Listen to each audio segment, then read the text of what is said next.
যেন পাপের ফল পাচ্ছে মার্কিন যুক্তরাষ্ট্র। অত্যাধুনিক প্রযুক্তি ও জনবল থাকা সত্ত্বেও গত 6 দিন ধরে নেভানো সম্ভব হয়নি লস অ্যাঞ্জেলসের অগ্নিকাণ্ড। তাহলে কি সত্যি হতে যাচ্ছে অগ্নিকাণ্ড নিয়ে করা কোরআনের বাণী? পবিত্র কোরআনে এরশাদ করা হয়েছে, আমি জালিমদের জন্য প্রস্তুত করে রেখেছি অগ্নি, যার বেষ্টনী তাদের পরিবেষ্টন করে রাখবে। তারা পানীয় চাইলে তাদের দেওয়া হবে গলিত ধাতুর মতো পানীয়, যা তাদের মুখমণ্ডল দগ্ধ করবে, এমনকি নিশ্চিহ্ন করে দেবে তাদের বসতি।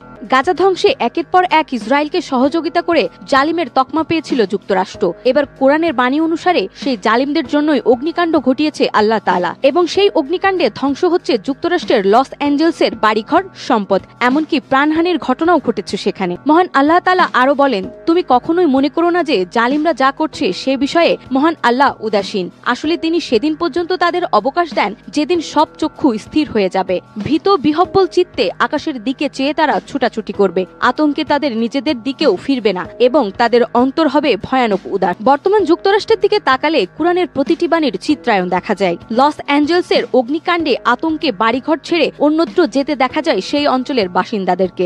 সব হারিয়ে কাউকে করতে দেখা গেছে আর্তনাদ, কারো বা দেখা গিয়েছে উদাসীন দৃষ্টি। এভাবে কোরআনের অনেক আয়াত রয়েছে যাতে জালিমের কঠিন শাস্তির কথা আলোচনা করা হয়েছে। আল্লাহ জালিমদেরকে ছাড় দেন, কিন্তু ছেড়ে দেন না। জালিমকে তার জুলুমের শাস্তি অবশ্যই ভোগ করতে হবে।